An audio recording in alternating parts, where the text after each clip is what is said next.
Bonjour à vous qui nous écoutez ce matin. Nous allons avoir d'abord un temps de louange et après ce temps de louange, nous allons nous retrouver pour la prédication. Que Dieu vous bénisse, que vos cœurs soient prompts à célébrer ce Dieu Tout-Puissant et à tout à l'heure donc pour ce moment de conseil de Dieu. Que Dieu vous bénisse.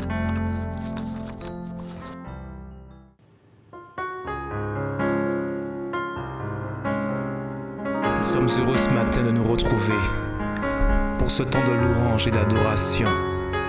Nous voulons déclarer dans un premier temps, à travers ce chant, que notre Dieu est merveilleux. Tu es merveilleux, tu es merveilleux. Mon âme s'exclame, tu es Dieu. Tu es merveilleux, tu es merveilleux. Mon âme te réclame, oh mon Dieu. Je me blottis dans le creux de tes bras, rassuré par le son de ta voix. Je me blottis dans le creux de tes bras, rassuré par le son de ta voix.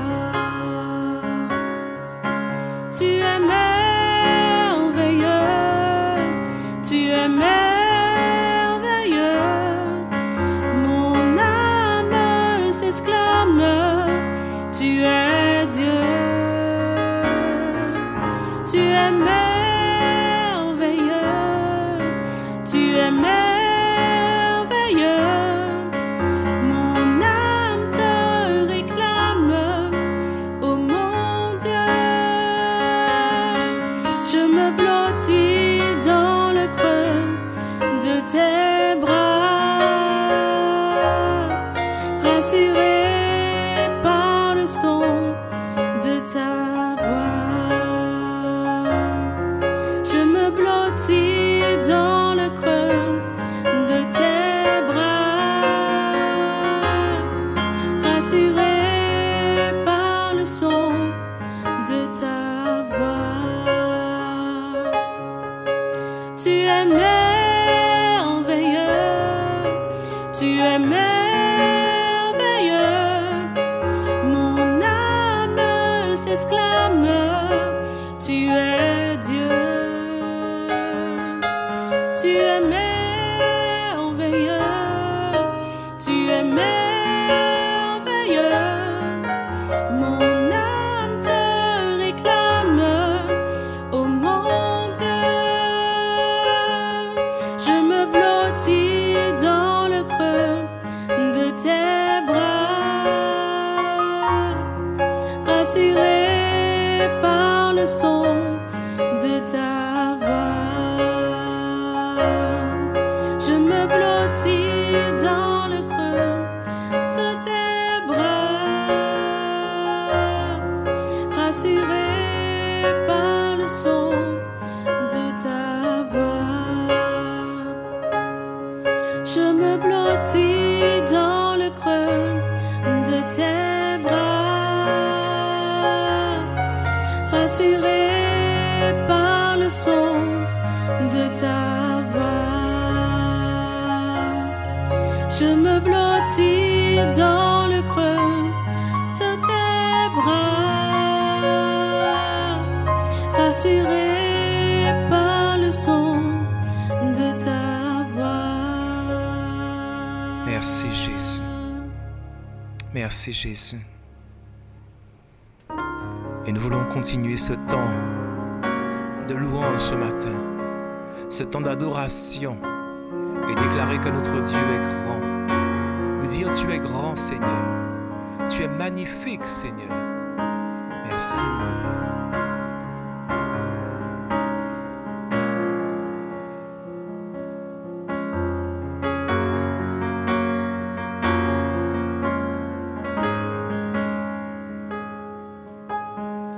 Tu es grand ces simples mots. Tu es grand Seigneur. Tu es grand Seigneur. Tu es grand Seigneur. Magnifique, digne de louange. Tu es grand Seigneur. Tu es grand Seigneur. Tu es grand Seigneur. Tu es grand Seigneur. Tu es grand Seigneur. Magnifique, digne de louange. Tu es grand Seigneur. Entends la voix de nos cœurs ce matin, Seigneur. Magnifique, digne de louange. Tu es grand Seigneur. Tu es grand Seigneur. Tu es grand Seigneur. Tu es grand Seigneur. Tu es grand Seigneur. Magnifique, digne de louange. Tu es grand Seigneur. Magnifique, digne de louange. Tu es grand Seigneur. Tu es grand.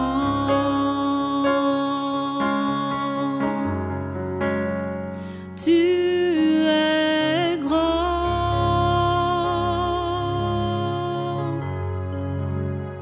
Tu es grand. Il est là ce matin et il t'entend. Tu es grand. Tu es grand.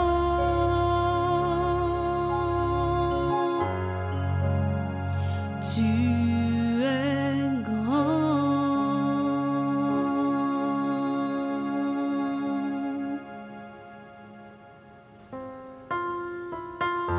Nous voulons continuer ce temps avec ce merveilleux chant qui dit que Jésus est notre puissance, Jésus est notre gloire, Jésus est notre refuge. C'est ce que nous voulons chanter.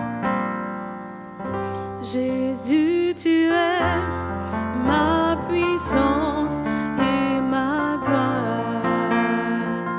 Jésus, tu es ma puissance et ma gloire.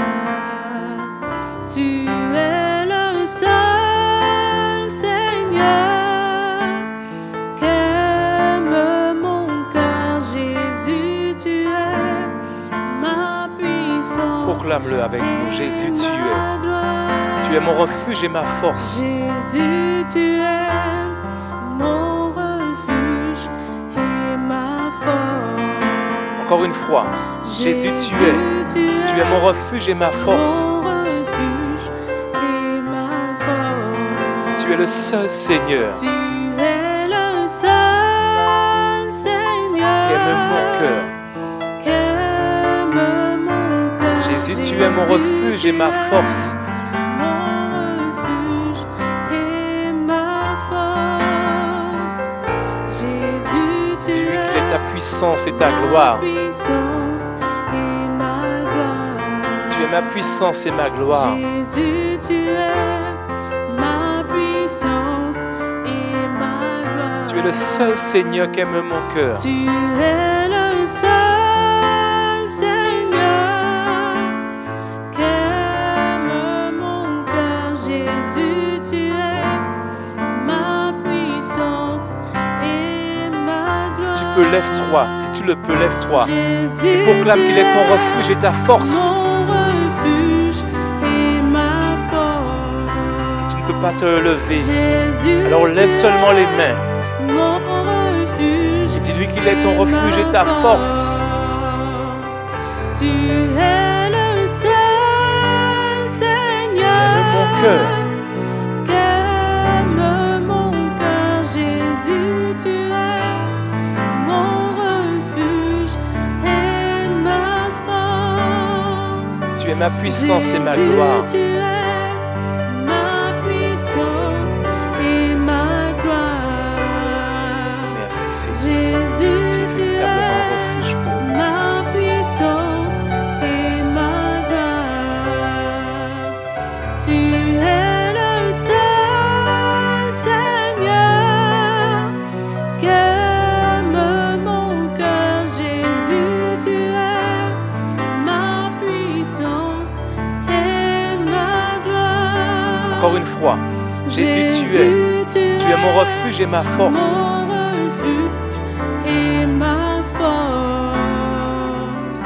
Jésus, tu es mon refuge et ma force. Tu es le seul Seigneur qu'aime mon cœur. Jésus, tu es mon refuge et ma force. Et parce que tu es véritablement un refuge, nous voulons chanter ce chant créole. Nous voulons dire, bon Dieu, cachez-moi en bas de loup.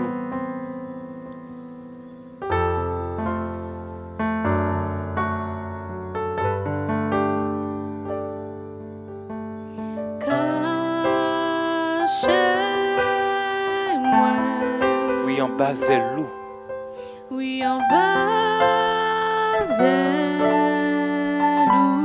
Nous voulons dire, couvris-moi. Oui, couvris-moi Avec mes puissants tours. avec ma puissance. Cachez-moi, cachez-moi. Oui, chantez ça avec nous. En bas de loup. En bas et loup. Nous avons dit, couvris-moi.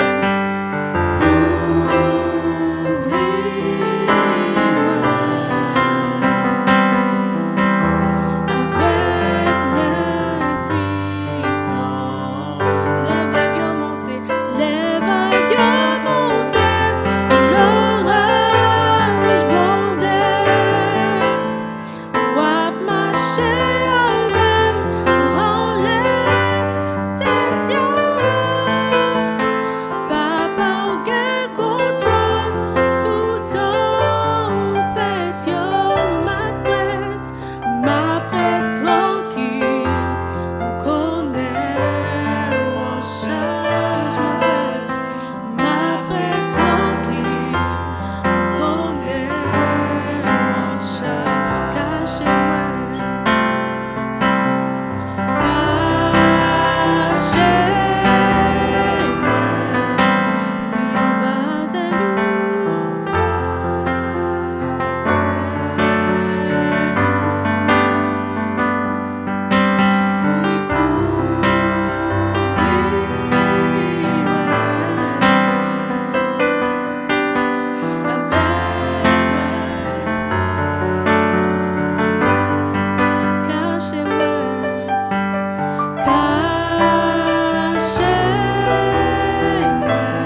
Bonjour, mais voilà, une nouvelle année 2022 a commencé et c'est l'occasion pour moi de dire à chacun de vous que Dieu vous permette d'avoir une année féconde, une année pleine de grâce, une année bénie par l'Éternel.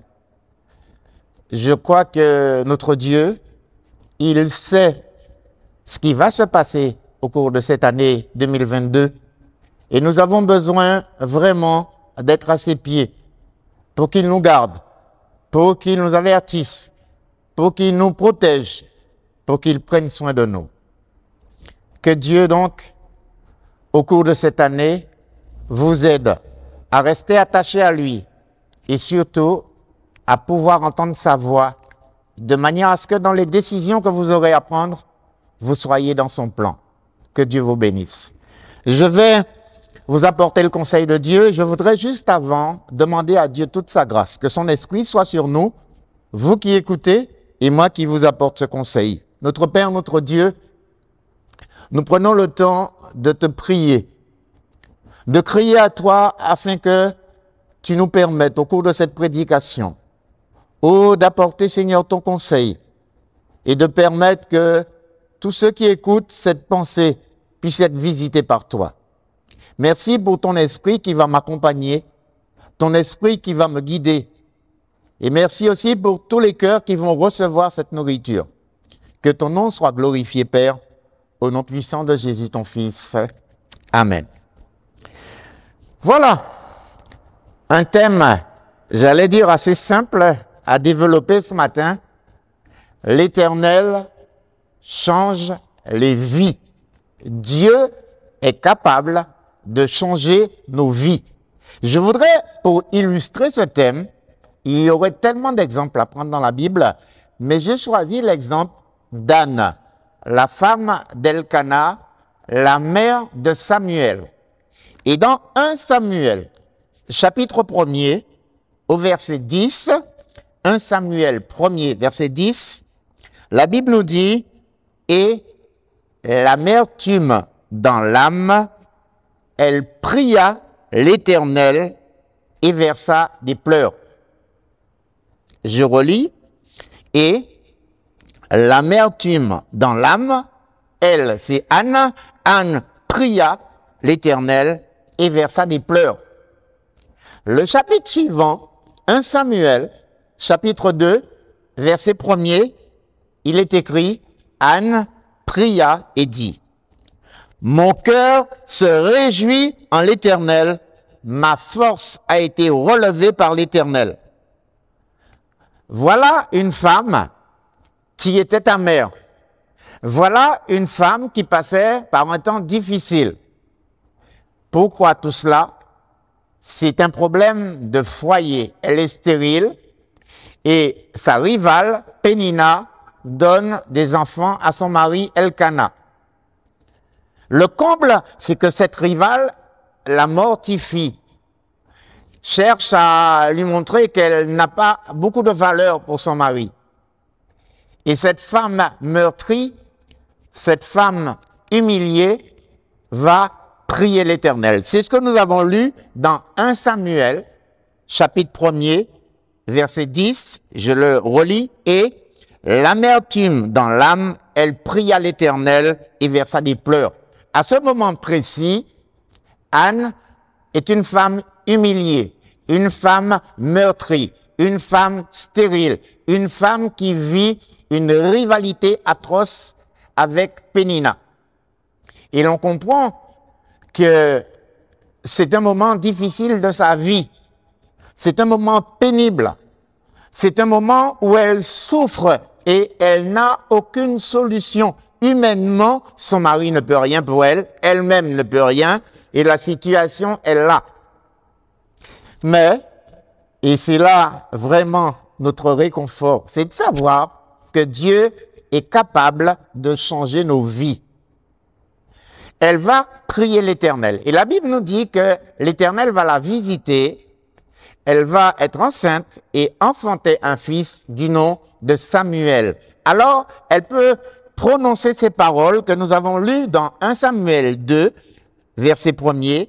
Anne pria et dit, mon cœur se réjouit en l'Éternel, ma force a été relevée par l'Éternel. On voit bien le contraste. On voit bien que cette femme, maintenant, a été bénie. On voit maintenant qu'elle a été visitée. On voit que son cœur se réjouit. Dieu change nos vies. Je voudrais dire à chacun de vous, votre situation est peut-être en ce moment une situation difficile, pénible, et aucun effort humain ne peut vous permettre de sortir de cette situation. Alors, peut-être que vous êtes amer, peut-être que vous êtes accablé par cette situation, mais laissez-moi vous donner cette espérance que nous avons un Dieu qui change nos vies. Anne pria l'Éternel et versa des pleurs. Oui, il nous arrive, quand les moments sont difficiles, de verser des pleurs. L'homme est un être émotif et nous ne devons pas cacher nos émotions devant Dieu. Dieu qui nous connaît, il sonde nos cœurs. Donc, s'il est capable de sonder nos cœurs, s'il nous connaît mieux que nous-mêmes, pourquoi, lorsque nous sommes dans la difficulté, nous ne serions pas prompts à nous tourner vers lui et à lui dire notre souffrance? Anne a versé des pleurs. Anne a ouvert son cœur à Dieu.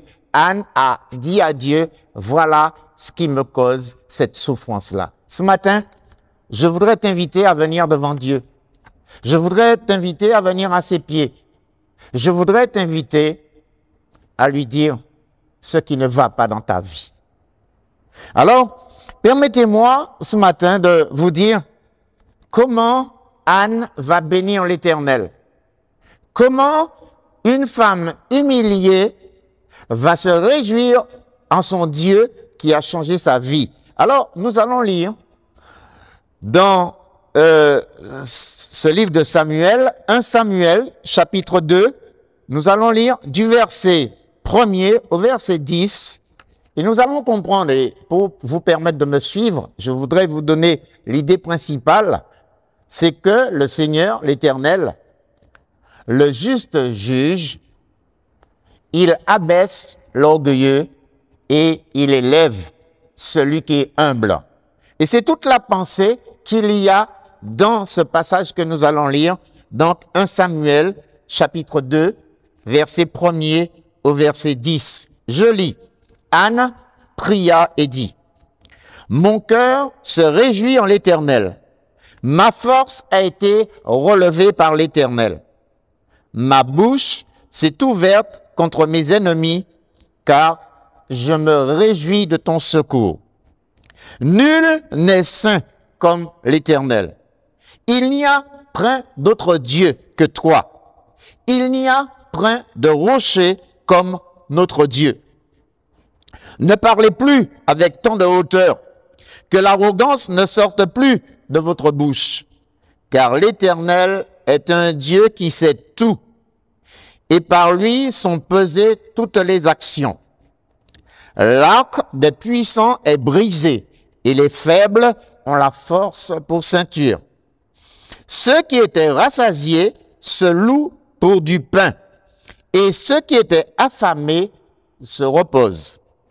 Même la stérile enfante 7 fois, et celle qui avait beaucoup d'enfants est flétrie. L'Éternel fait mourir, et il fait vivre.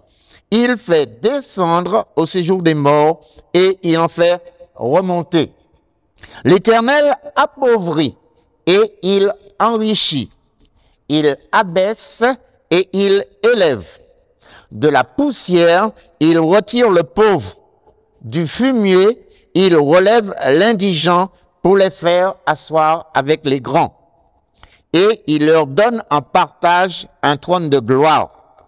Car à l'Éternel sont les colonnes de la terre, et c'est sur elles qu'il a posé le monde. Il gardera les pas de ses bien-aimés, mais les méchants seront réduits au silence, car l'homme ne triomphera point par la force. Les ennemis de l'Éternel trembleront du haut des cieux, il lancera sur eux son tonnerre. L'Éternel jugera les extrémités de la terre. Il donnera la puissance à son roi et il relèvera la force de son roi. Amen. Nous allons prendre le temps de méditer cette prière d'Anne, ce cantique d'Anne, alors qu'elle a été visitée par l'Éternel, alors qu'elle a enfanté Samuel, cet homme qui va devenir ce grand prophète en Israël. L'idée principale que l'on a dans plusieurs passages de la Bible et que je voudrais vous lire dans l'épître de Jacques au chapitre 4, Jacques chapitre 4 verset 6, il nous dit: il accorde au contraire une grâce, l'Éternel, il accorde au contraire une grâce plus excellente. C'est pourquoi l'Écriture dit, et voici l'idée principale, Dieu résiste aux orgueilleux, mais il fait grâce aux humbles.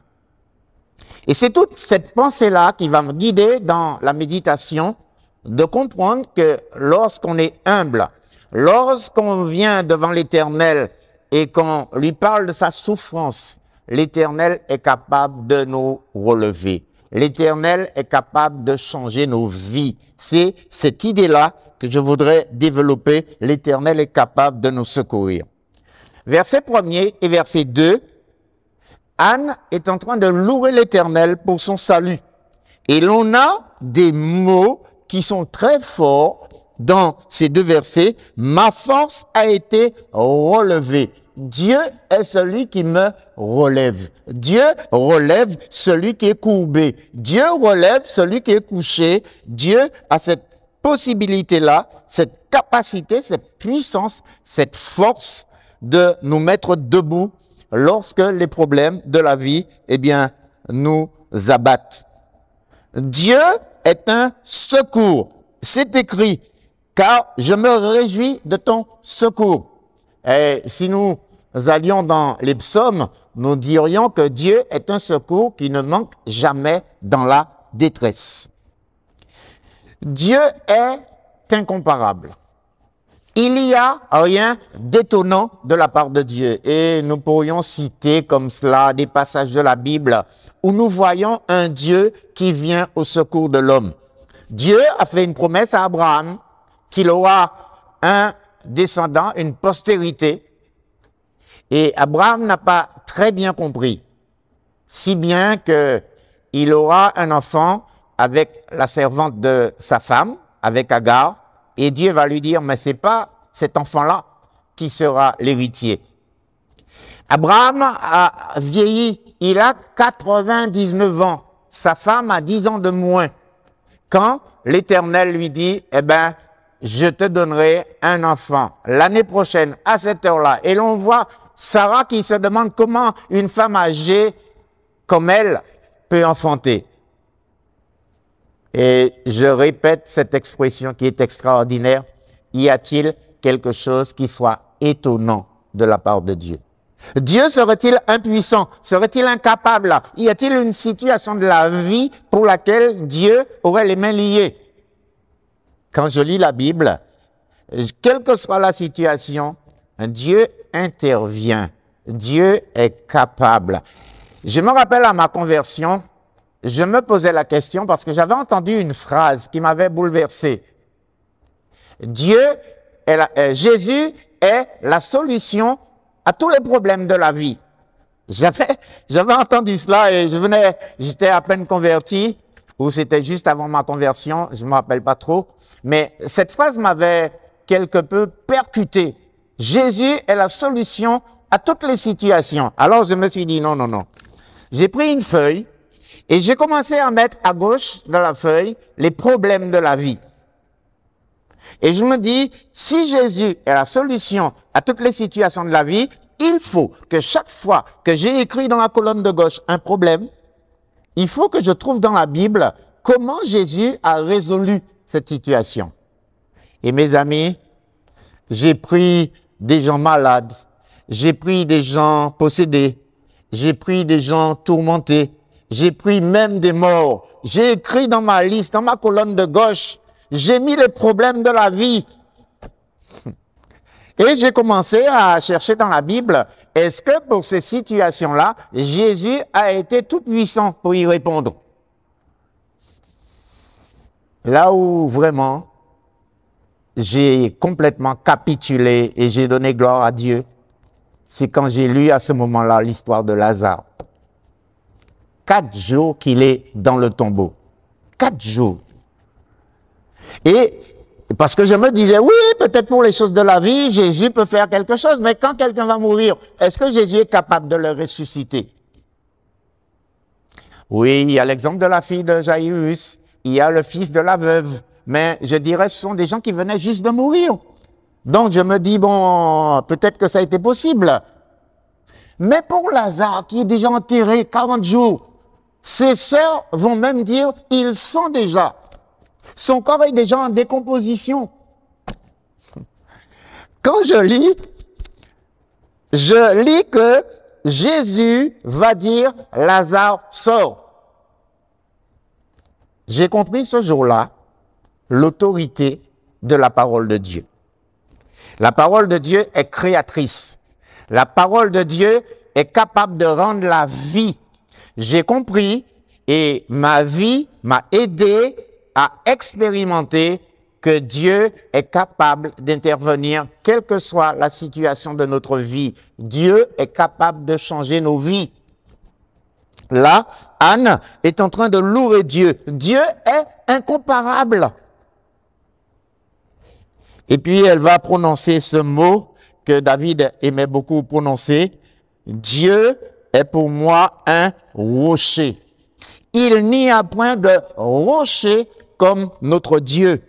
Le rocher là signifie que, eh bien, la force de Dieu, on peut se confier en Dieu parce qu'il est tout puissant.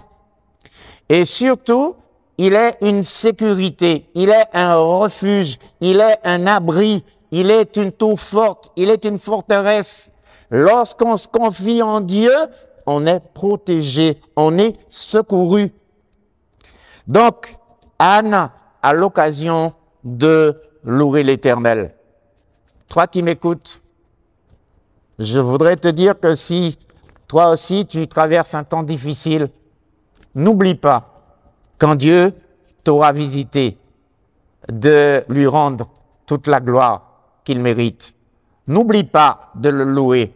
Je sais que quand on est béni, on est tellement content qu'on s'en va. On oublie que ce Dieu-là, c'est lui qui nous a bénis. La Bible, dans les évangiles, nous parle de 10 lépreux qui ont été guéris. Et Jésus est en train de féliciter, de donner vraiment un témoignage extraordinaire de ce lépreux. En plus, il est samaritain. Il est retourné rendre gloire à Dieu parce qu'il a bien compris que la puissance de Dieu est agissante. Anne se réjouit, son cœur est visité. On n'a plus la femme qui était dans l'amertume. On a une femme maintenant qui est dans la joie parce que Dieu a répondu à son besoin. En parcourant les versets, du verset 3 au verset 8, nous voyons comment Dieu peut abaisser l'orgueilleux et relever celui qui est humble. Et là, j'ai trouvé 6 oppositions dans ces versets que l'on pourrait lire. Je relis le verset et vous verrez les oppositions qui sont là. À partir du verset 4, il est écrit « L'arc des puissants est brisé et les faibles ont la force pour ceinture. » Je m'arrêterai tout à l'heure, mais voilà déjà 2 mots en opposition. Les puissants et les faibles. Verset suivant, ceux qui étaient rassasiés se louent pour du pain et ceux qui étaient affamés se reposent. Une autre opposition, les rassasiés et les affamés. Même la stérile enfante 7 fois et celle qui avait beaucoup d'enfants est flétrie. Je vois là une opposition entre la stérile et son contraire, celle qui est fertile. L'Éternel fait mourir et il fait vivre. Il fait descendre au séjour des morts et il en fait remonter. L'opposition entre le Dieu qui est capable de faire mourir et qui est capable de faire vivre. L'Éternel appauvrit et il enrichit. On voit encore deux termes qui s'opposent, le pauvre et le riche. Il abaisse et il élève. On voit encore cette expression entre celui qui est abaissé et celui qui est élevé. L'humilié et celui qui est élevé. Ces 6 oppositions que je reprends et que je vais prendre le temps de méditer avec quelques témoignages. Le puissant en opposition du faible. Le rassasié en opposition de l'affamé. La stérile en opposition de la fertile. Le mort en opposition du vivant. Le pauvre en opposition du riche et l'humilié en opposition de l'élevé. La Bible est riche en exemples et quand je méditais ce passage, oh combien à mon esprit j'avais des passages bibliques capables d'illustrer tout cela. Mais tantôt je prendrai un exemple biblique, tantôt je prendrai des témoignages autour de moi pour illustrer que Dieu est capable, le juste juge, de rabaisser l'orgueilleux et d'élever celui qui est humble. Dieu est capable de changer nos vies, mais présentez-vous devant Dieu avec humilité. Ne venez pas avec arrogance. Ne venez pas devant Dieu d'un air hautain. Ne venez pas devant Dieu d'un air suffisant. Vous retournerez à vide. La Bible nous parle de la prière du pharisien et du publicain. Et vous connaissez cette prière dans les évangiles. Le pharisien, lui, s'adresse à Dieu. Je ne suis pas comme le reste de ces hommes. Je donne, je fais. Et là, on voit un homme arrogant. Alors, à côté de cet homme, la Bible nous parle d'un publicain. Et la Bible nous dit, lui n'osait même pas lever la tête. Et il va dire à Dieu, sois apaisé envers moi qui suis un pauvre pécheur. Et quand on voit la conclusion de ce passage, eh bien, ce publicain rentrera dans sa maison justifié et le pharisien restera dans son péché. Dieu abaisse l'orgueilleux, mais Dieu relève celui qui est humble. Cette pensée-là est dans la Bible. Et tu dois comprendre, si tu veux t'approcher de Dieu, approche-toi de Dieu au nom de Jésus. Déjà, nous n'avons aucun mérite de nous-mêmes pour venir dans la présence de Dieu. De toute manière, nous ne pouvons pas y arriver. La Bible nous dit dans Hébreux, au chapitre 10, que nous avons une libre entrée dans le Saint-Sanctuaire, mais par le moyen du sang de Jésus. C'est-à-dire que nous devons considérer, si nous pouvons nous approcher de Dieu, c'est parce qu'un juste est mort à notre place. C'est parce que Jésus-Christ a donné sa vie et maintenant, nous sommes dans un autre sacerdoce. Nous sommes maintenant dans la possibilité, puisque le voile a été déchiré, de nous approcher de Dieu, mais parce que Dieu nous voit au travers de Jésus-Christ, son Fils. Donc, que l'arrogance, que l'orgueil, que le ton hautain disparaissent de nous si nous voulons nous approcher de Dieu. Et c'est pour cela que je vais maintenant montrer que, avec ces 6 oppositions, quelle est la bonne attitude? On a parlé du puissant et du faible. Et cette femme Pénina, si je restais dans le contexte, elle pensait qu'elle était puissante, elle avait déjà des fils et des filles. Elle défiait Anne. Elle se sentait puissante. Elle sentait qu'elle avait de l'autorité. Elle dominait sur Anne.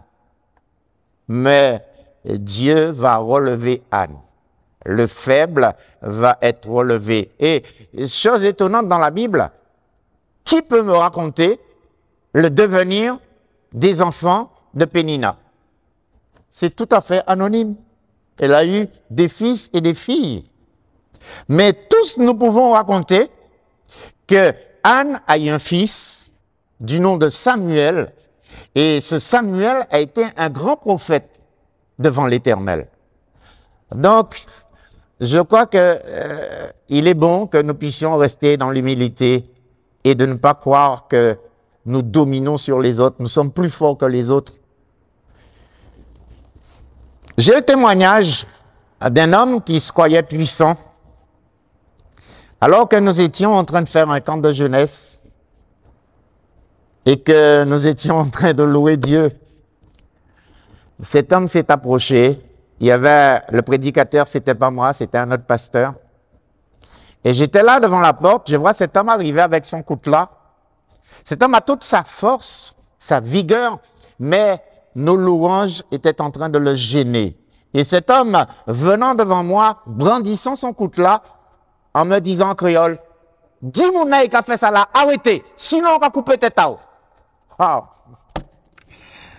C'était le puissant devant le faible. Lui avait un coutelas. Lui avait la force dans les muscles. Et devant cet homme, je n'ai fait que prier Dieu dans mon cœur.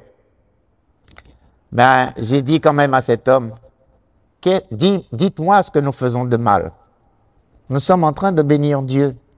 Nous sommes en train de le louer. Il mérite notre louange. Nous ne faisons rien de mal. J'apparaissais devant lui comme un faible. Lui, il avait la force. Il avait son coutelas. Et c'est là qu'on voit que Dieu est puissant. Parce que tout d'un coup, cet homme a perdu toute sa force. Son bras s'est relâché et le coutelas n'était plus utile. J'ai compris que Dieu est capable d'arrêter l'orgueil du puissant, du méchant. Parce que faisions-nous de mal? Nous étions simplement en train de louer l'Éternel. Que le puissant, qu'il réfléchisse, qu'il y a un Dieu qui est un juste juge. Ne te vante pas de ta force, ne te vante pas de ta puissance, ne te vante pas de ton autorité. Qu'as-tu, a dit Paul, que tu n'aies reçu? Et si tu l'as reçu, pourquoi te glorifies-tu? La deuxième opposition, c'est entre le rassasié et l'affamé. On peut être rassasié et encore tomber dans l'orgueil.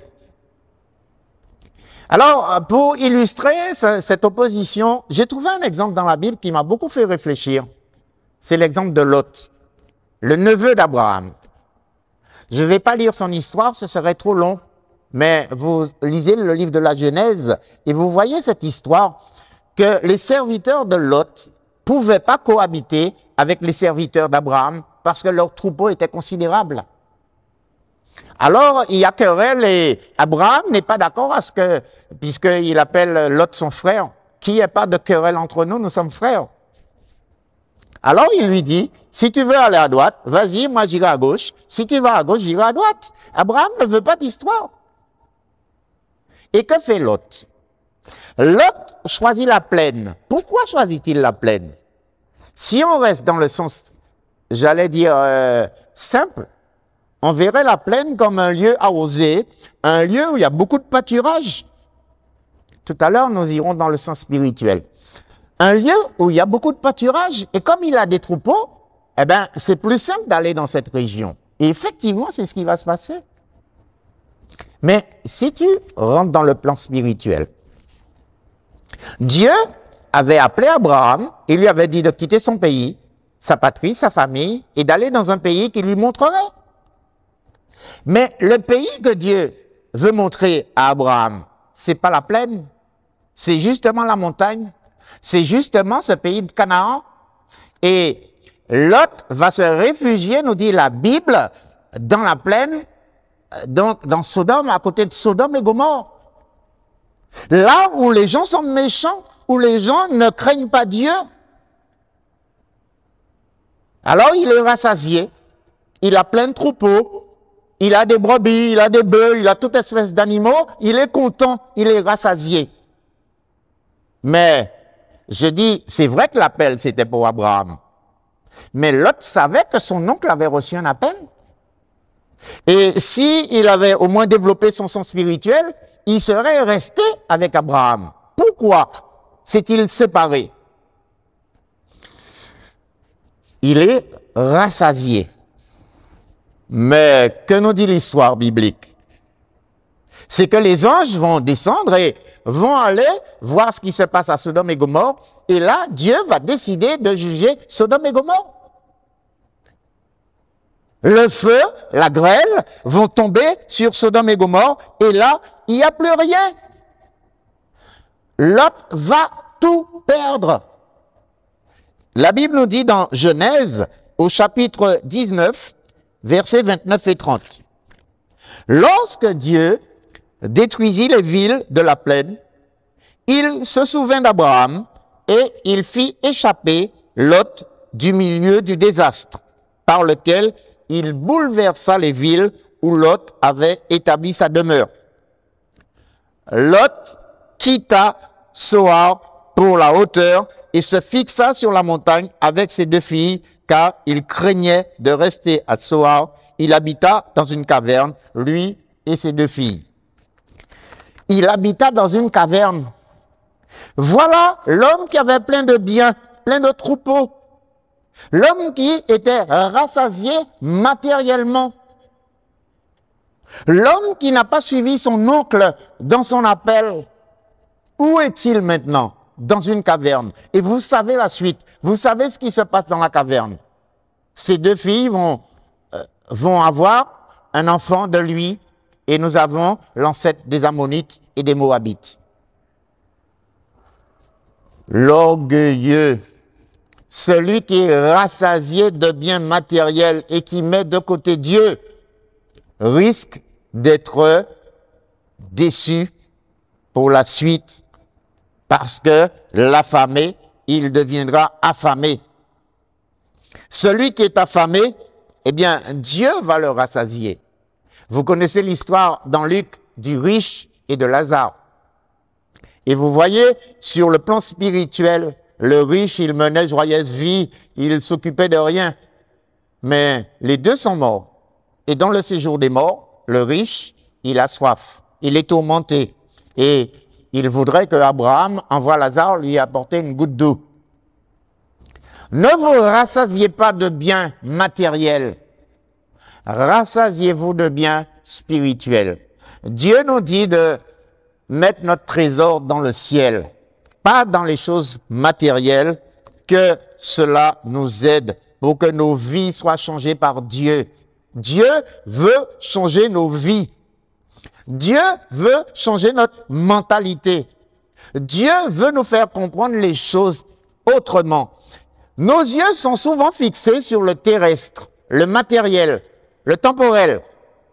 Mais Dieu veut que nous fixions les yeux sur les choses célestes, les choses invisibles, les choses éternelles.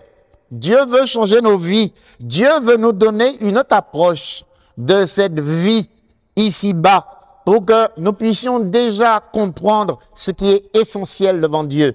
Notre trésor doit être là-haut dans le ciel. La 3e opposition dans ce passage, c'est entre la stérile et la fertile.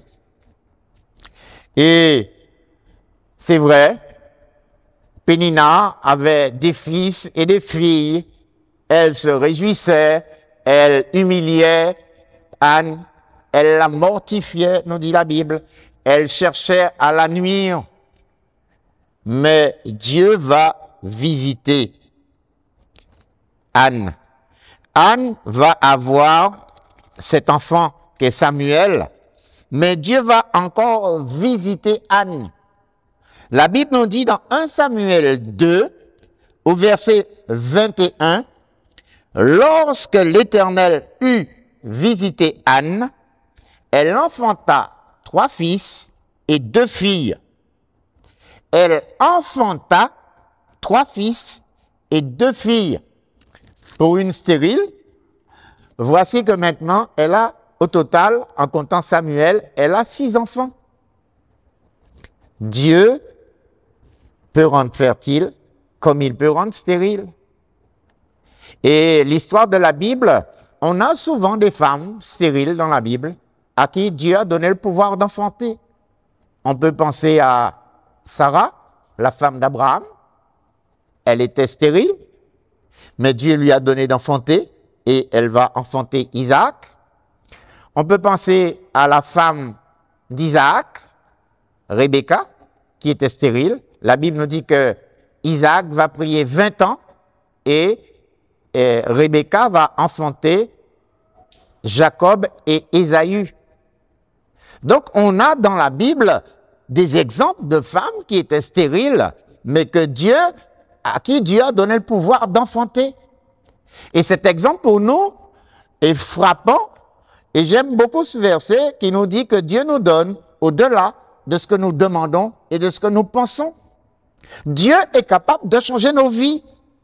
Anne, au départ, lorsqu'elle a prié l'Éternel, elle voulait un fils. Si tu donnes à ta servante un fils, je le consacrerai toute sa vie à l'Éternel. C'est ce qu'elle a fait avec Samuel. Elle a emmené cet enfant au souverain sacrificateur Élie, et l'enfant est resté au service d'Élie. Il va grandir et devenir ce prophète en Israël. Elle a demandé un enfant mâle. Et vous voyez ce qui est écrit, donc je viens de vous le lire, dans 1 Samuel 2, le verset 21, que je répète. Lorsque l'Éternel eut visité Anne, elle devint enceinte et elle enfanta 3 fils et 2 filles. Elle avait demandé un fils, un mâle, mais Dieu va lui en donner 3 fils et 2 filles. Quel témoignage que celui qui est humble, cette femme qui est allée dans le temple, qui priait. Élie ne comprenait pas. Pour Élie, cette femme était ivre. Cette femme était en train de répandre son cœur devant Dieu. Elle venait devant Dieu pour lui dire, « Seigneur, sors-moi de cette humiliation. J'ai envie d'avoir un enfant. » Et Dieu l'a visitée. Je connais une sœur à qui le spécialiste, je ne vais pas rentrer dans trop de détails, avait dit, « Femme, arrêtez de venir me voir, arrêtez de pleurnicher quand vous venez me voir, vous n'aurez jamais d'enfant. Vous avez un cas de stérilité qui fait que vous n'aurez jamais d'enfant. » Le verdict du spécialiste. Oh, il a diagnostiqué, il a pris le temps et il est sûr de son diagnostic. Vous n'aurez jamais d'enfant. La stérile. Vous serez stérile toute votre vie. C'était sans compter que cette femme-là était une servante de l'Éternel et qu'elle est allée devant Dieu, demandant à Dieu toute sa grâce pour enfanter. Et cette personne à qui on a dit « vous n'aurez jamais d'enfant », Dieu lui a permis d'avoir un fils et une fille. Dieu est capable. Dieu change nos vies. Maintenant, la vie de cette femme est complètement changée. Elle loue le Seigneur pour sa bonté, pour sa grâce, sa providence. Que l'on ne soit pas dans l'orgueil, que l'on ne soit pas hautain. Je me répète, Dieu est capable de changer nos vies, mais approchez-vous de Dieu. Lui, il s'approchera de vous, mais approchez-vous avec humilité. La troisième opposition, la quatrième maintenant, c'est entre le mort et le vivant. Dieu fait mourir comme il fait vivre. Ça, j'allais dire, j'ai même pas besoin de chercher à justifier tout cela, car l'homme sait qu'il n'a pas le pouvoir sur la vie. Nous naissons un jour, nous ne savons pas quand nous allons mourir. Mais quand je lis le psaume 139, je vois qu'alors que j'étais qu'une masse informe dans le ventre de ma mère, Dieu me tissait déjà. Et Dieu sait le nombre de jours que je vivrai. Donc, Dieu est maître. On voit dans ce psaume 139 l'omniscience de Dieu. Dieu qui nous connaît à notre conception. Dieu nous connaît déjà. Il fait mourir et il fait vivre. Alors, j'ai le témoignage, puisque nous vivons un temps de Covid, de cette sœur qui, dans la phase la plus aiguë, la plus difficile, je ne sais plus si c'était la première vague, mais la plus difficile, elle a attrapé cette maladie, hospitalisée, le diagnostic est cruel. Femme, rentrez chez vous, il n'y a plus aucun espoir. c'est la mort. Nous ne pouvons plus rien pour vous. Nous avons tout essayé. En l'état des choses et compte tenu de votre état de santé, nous ne nous acharnons pas sur vous. Rentrez chez vous et cruellement attendez la mort. Waouh! Dieu fait mourir et il fait vivre. Et cette femme nous donne le témoignage suivant, que avant qu'elle ne soit atteinte de cette maladie, elle a entendu toute une série de prédications apportées par son pasteur. Et cette série de prédications était sur les épreuves. Comment traverser l'épreuve? Et vous savez que Pierre et Jacques disent la même chose, que l'épreuve c'est pour un peu de temps. Et ils montrent même les bienfaits de l'épreuve. Quand vous lisez Jacques, vous êtes surpris. Si vous êtes défaitiste, vous croyez que l'épreuve c'est pour vous écraser, mais bien au contraire. L'épreuve produit de la patience, produit l'espérance, produit vraiment des choses, des fruits, des vertus en nous. Et cette femme, pendant un temps, a été nourrie avec des prédications qui lui montraient comment traverser l'épreuve. Alors qu'elle est renvoyée chez elle, alors que, selon les médecins, la seule issue de son état, c'est la mort, cette femme va parler à son Dieu. Elle va répéter à son Dieu tout ce qu'elle a entendu, tout ce que sa parole a laissé sur son cœur. Comment ce Dieu-là est capable dans l'épreuve de venir nous secourir? Le malheur atteint souvent le juste, mais l'Éternel l'en délivre toujours. Confiez-vous en l'Éternel. Et elle redisait à Dieu tout ce qui était emmagasiné dans son cœur, alors que son corps était frappé par la maladie, alors qu'elle n'arrivait même plus à respirer, alors que vraiment le constat était dramatique. Son cœur lui faisait mémoriser tout ce que Dieu avait déposé en elle. Et là, l'espoir revient, renaît. Le corps extérieur peut-être est en train de dépérir, il y a un constat où ça va pas. Mais l'homme intérieur est nourri par la parole. L'homme intérieur est renouvelé par l'Esprit de Dieu. Et là, Dieu va remettre la vie dans ce corps mortel. Cette femme, elle vit toujours et elle rend témoignage à Dieu de ce que Dieu fait mourir et que Dieu fait vivre. C'est Dieu qui a le pouvoir de nous maintenir en vie quand notre corps, quand physiologiquement tout est arrêté, quand le constat est là, qu'il n'y a plus de solution. Dieu est la solution. Et c'est pourquoi Anne est en train de nous faire comprendre que l'orgueil n'est pas la monnaie qui nous permet d'obtenir la bénédiction de Dieu. Cette femme a compris dans son humilité combien Dieu est capable de relever, celle qui est humble. Dieu fait mourir. Et je passe à la 5e opposition entre le pauvre et le riche. Nous avons parlé du puissant et du faible. Nous avons parlé du rassasié et de l'affamé. Nous avons parlé de la stérile et la fertile. Nous avons parlé de la mort et le vivant. Maintenant, nous arrivons à la 5e opposition entre le pauvre et le riche. Tiens, justement, je parlais tout à l'heure du riche et de Lazare. J'aurais pu encore reprendre cet exemple pour l'illustrer là. Le riche, il menait joyeuse et bouillante vie, il n'avait aucun souci, c'était foie gras, gigot d'agneau, champagne. Il est riche, matériellement, mais spirituellement. Est-ce que Jean joue dit, mon Dieu, quand qu'il fait, quand qu'il est mort? Et là, la Bible nous dit, dans le séjour des morts, il est en train de dire à Abraham d'envoyer Lazare lui emmener une goutte d'eau. À part l'argent, il n'a pas tenu pour acheter de l'eau. Mais dans l'éternité, l'argent là pas servi à rien. S'il y a quelque chose qui a de la valeur dans l'éternité, c'est comment nous avons vécu lorsque nous étions vivants dans ce pèlerinage terrestre. Qu'est-ce que nous avons fait de Jésus-Christ?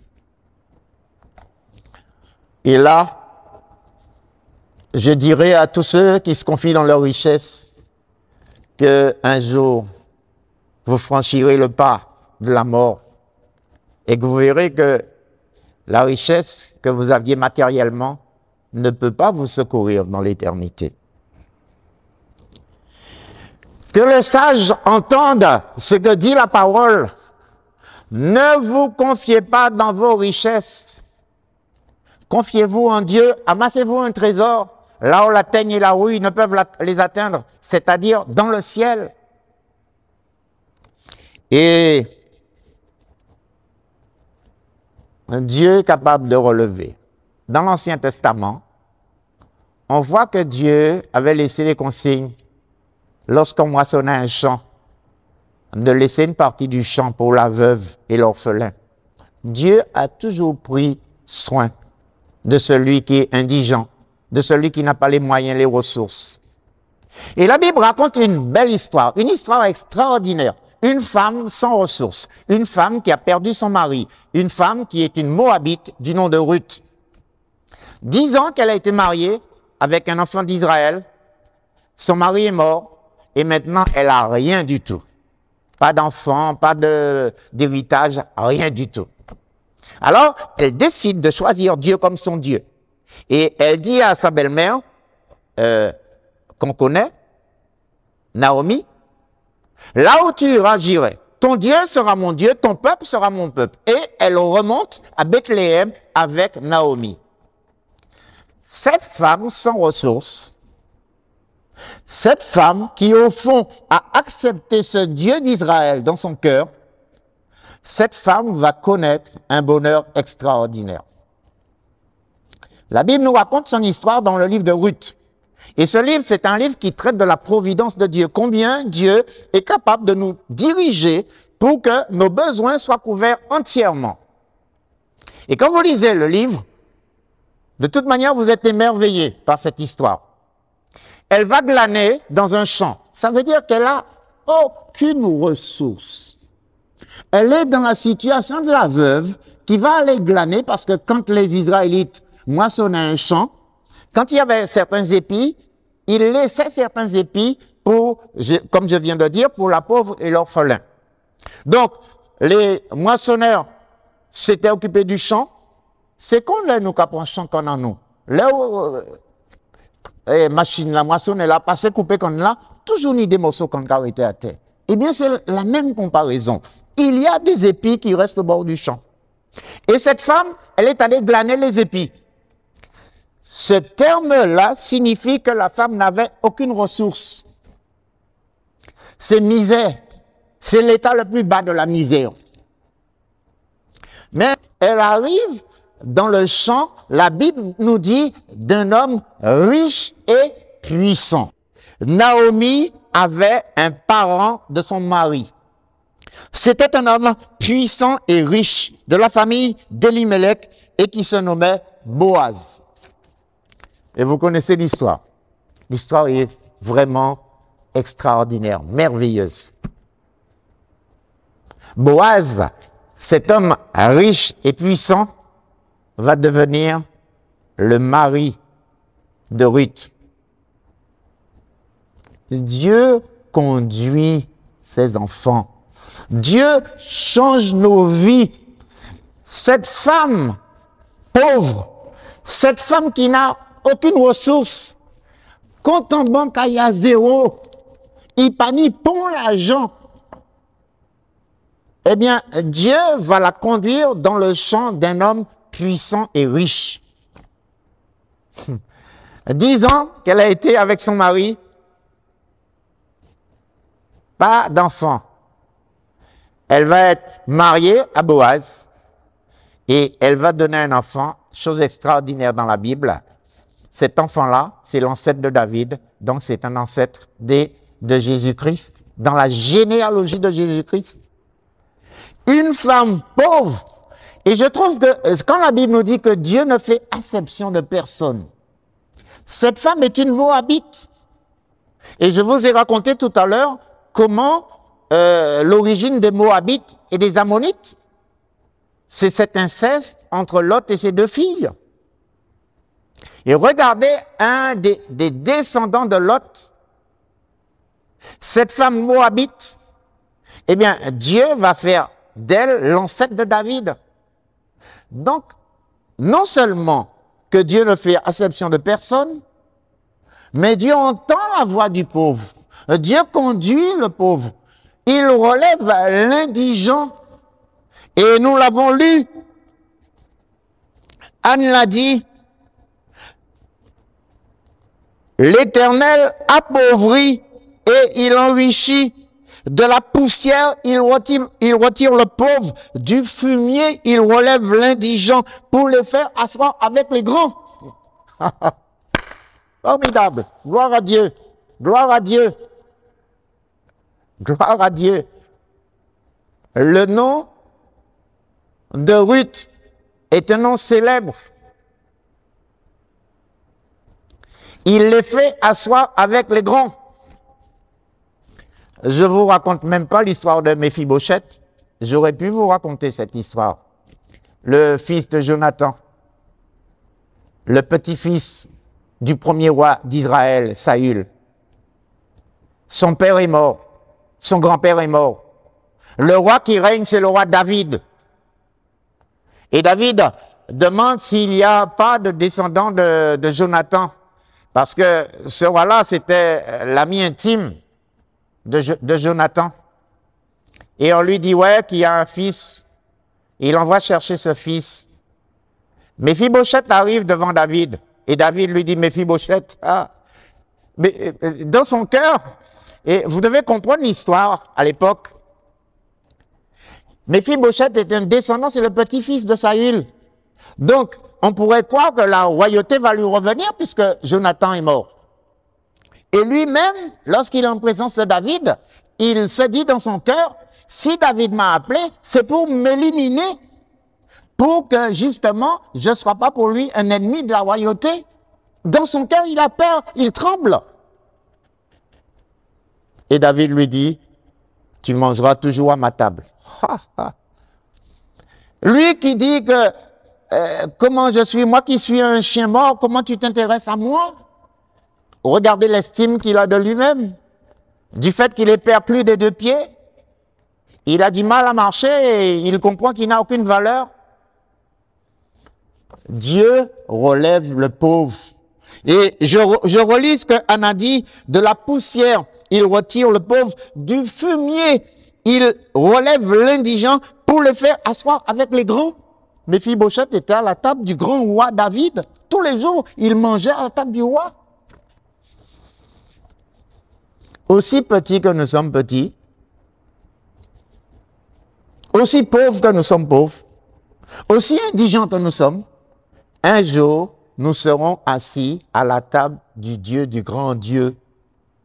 Puisque Jésus nous a dit dans Jean 14, « Je m'en vais, je vais vous préparer une place. » Nous serons assis à la table du roi. Je termine cette série de comparaisons, d'opposition, et je prends le dernier, entre l'humilié et l'élevé. Il nous est dit, et nous l'avons lu, il abaisse, le verset 7, il abaisse et il élève. Je vois que le temps est en train de filer, alors je m'arrêterai juste à un exemple. L'exemple de Joseph. Joseph est humilié. Joseph est vendu. Joseph est un esclave. Joseph est mis en prison. Je fais un petit résumé de sa vie pour ne pas être trop long. Et cet homme qui est descendu aussi bas, Dieu va le relever.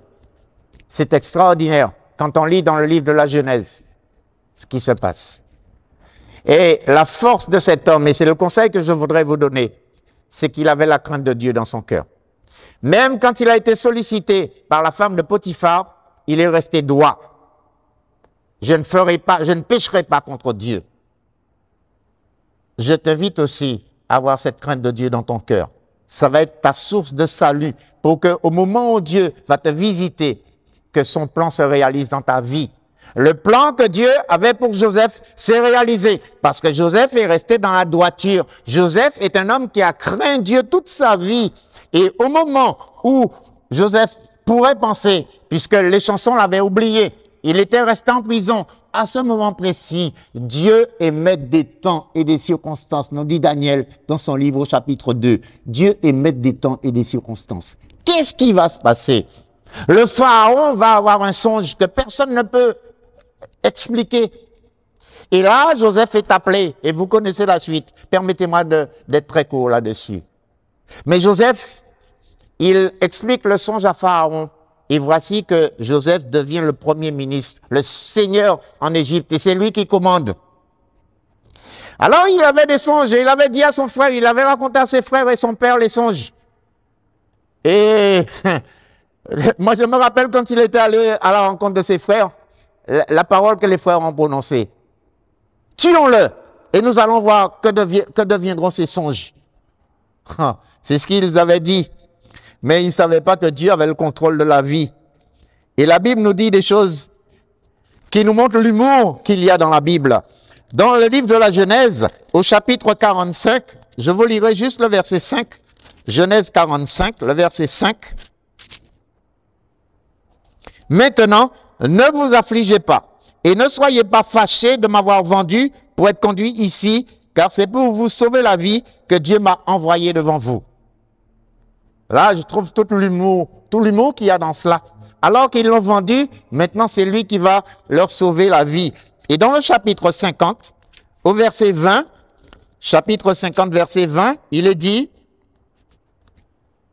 « Vous aviez médité de me faire du mal, Dieu l'a changé en bien pour accomplir ce qui arrive aujourd'hui, pour sauver la vie à un peuple nombreux. » C'est extraordinaire de voir combien lui a été vendu comme esclave, mais combien il devient maintenant le Seigneur, il est le maître en Égypte, et c'est lui qui va maintenant leur sauver la vie. Dieu relève l'indigent. Dieu fait asseoir l'indigent à la table des grands. Et je passe au paragraphe suivant, la fin du verset 8. On est dans 1 Samuel, chapitre 2, la fin du verset 8, il est dit, « Il leur donne en partage un trône de gloire, car à l'Éternel sont les colonnes de la terre, et c'est sur elles qu'il a posé le monde. » Verset 9, « Il gardera les pas de ses bien-aimés, mais les méchants seront réduits au silence. » Et là encore, on voit un caractère de Dieu que l'on pourrait développer, la fidélité de Dieu. Dieu est fidèle. Et le livre des Proverbes est un livre excellent où l'on voit constamment des versets qui mettent en opposition le juste et le méchant. Le juste et le méchant. Ici, il est écrit que il gardera les pas de ses bien-aimés, mais les méchants seront réduits au silence. Et l'on comprend, et c'est pourquoi je donnais ce conseil dans cette prédication, approchez-vous de Dieu dans l'humilité. Venez dans la présence de Dieu en réalisant que Dieu, il regarde à notre cœur. Dieu ne regarde pas à l'apparence. Dieu ne regarde pas à nos diplômes. Dieu ne regarde pas à ce qu'on est, ce qu'on a fait dans la vie. Dieu regarde à notre cœur. Ce général vient devant le prophète Élisée, Naaman. Il doit avoir sur ses épaules ses étoiles. C'est un général. Il a gagné des combats. C'est un grand homme.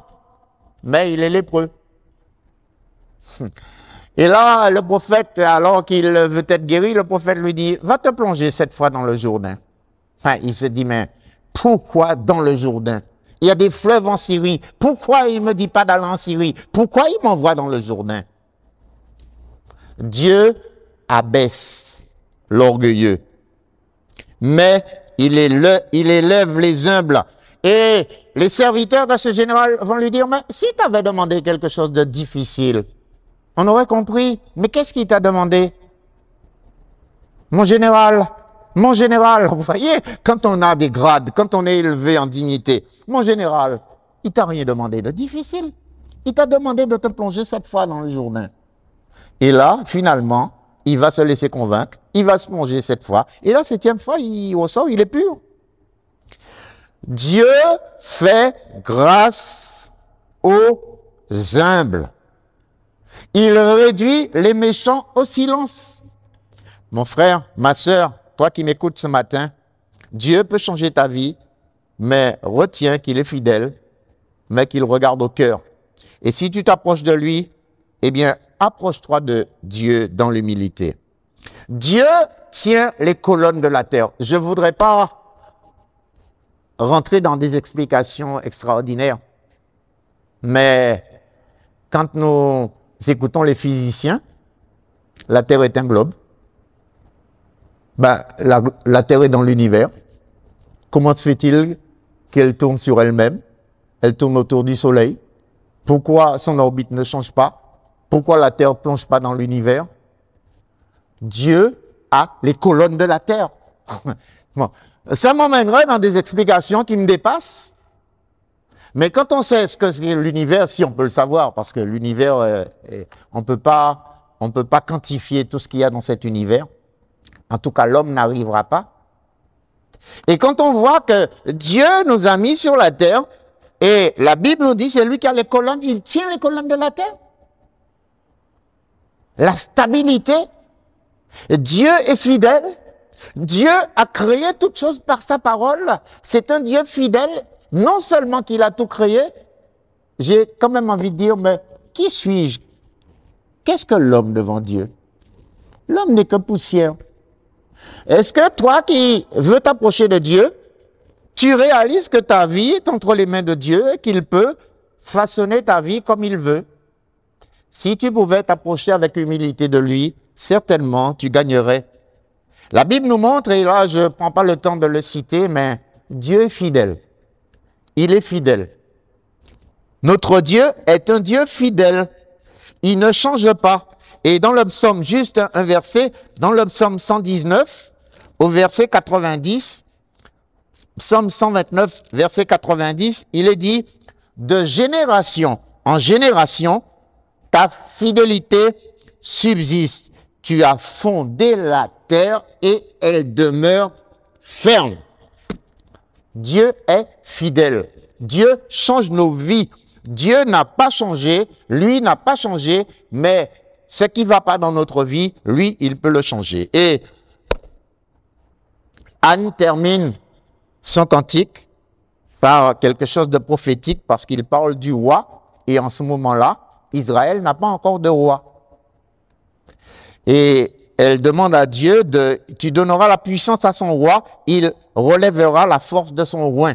On voit cette dimension prophétique sur laquelle je ne veux pas trop m'étendre vu l'heure qu'il est, mais comprenons que l'Éternel, c'est lui qui établit les rois, c'est lui qui les renverse. C'est lui qui est maître de toutes choses. Dieu est Seigneur. Dieu est maître. Et ce matin, ce que je voudrais te dire, d'ailleurs dans le livre de Malachie, cette expression est écrite, et je le lis dans Malachie chapitre 1er, c'est par là que je vais terminer. Malachie chapitre 1er, verset 6. Alors allons-y, Malachie chapitre 1er, verset 6, il est dit, un fils honore son père et un serviteur son maître. Si je suis père, où est l'honneur qui m'est dû? Si je suis maître, où est la crainte qu'on a de moi? Dit l'Éternel des armées, à vous, sacrificateurs qui méprisez mon nom, etc. Dieu, il est père. Il mérite l'honneur. Il est maître. Nous devons avoir la crainte de son nom. Que Dieu nous aide à comprendre que ce Dieu tout-puissant est capable de changer nos vies. Mais réalisons qui il est. Il est juge. Il est Seigneur. Il est maître. Il est miséricordieux. Il est tout-puissant. Et tout ce que nous avons médité ce matin nous montre que Dieu peut tout. Il peut tout. Mais il nous réclame de pouvoir nous approcher de lui avec humilité, réalisant que son Fils, et nous ne pouvons pas ne pas parler de son Fils Jésus-Christ. C'est lui qui nous donne cette possibilité-là. Alors, humblement, demandons à Dieu de changer nos vies, ce qui ne va pas dans notre vie, comme a fait Anne. Elle, l'amertume dans le cœur, elle prie à l'Éternel et versa des pleurs. Que Dieu nous aide ce matin, si notre état est misérable, que Dieu nous aide à venir à lui, sachant qu'il peut tout changer, sachant qu'il est le roi, qu'il est le maître et qu'il nous aime. Père éternel, je bénis ton Saint-Nom ce matin. Je bénis ton Saint-Nom pour ta bonté et ta fidélité. Quand nous lisons ta parole, nous reprenons courage, car nous réalisons que tu es le Dieu de la vie. Nous réalisons que tu es celui qui peut changer nos vies. Nous réalisons, Seigneur, qu'en toi, nous avons la victoire. Alors ce matin, nous donnons gloire à ton nom, Seigneur. Nous levons les mains vers le ciel pour te bénir, pour te louer, pour t'exprimer notre reconnaissance pour tout ce que tu as déjà fait dans nos vies. Mais il y a encore, oh Dieu, des situations pour lesquelles nous aurions souhaité que tu interviennes. Alors, connais maintenant et entends la prière de tes enfants, afin qu'au Dieu, que les cris qui montent vers toi soient exaucés, comme tu l'as fait pour Anne. Donne-nous, Seigneur Dieu, maintenant de voir que ton bras est puissant et que tu interviens pour nous secourir. Alors nous te rendrons gloire et nous te bénirons, Père, pour toutes tes œuvres, dans le nom puissant de ton Fils Jésus. Amen. Amen.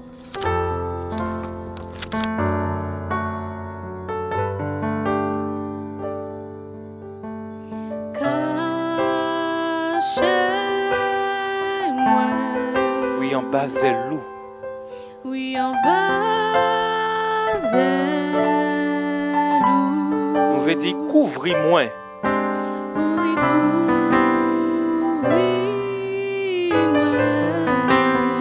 Avec mes puissants tout. Avec mes puissants tout. Cachez-moi. Cachez-moi. Oui, chantez ça avec nous. En bas, c'est loup. En bas, c'est loup. Nous dit couvris-moi.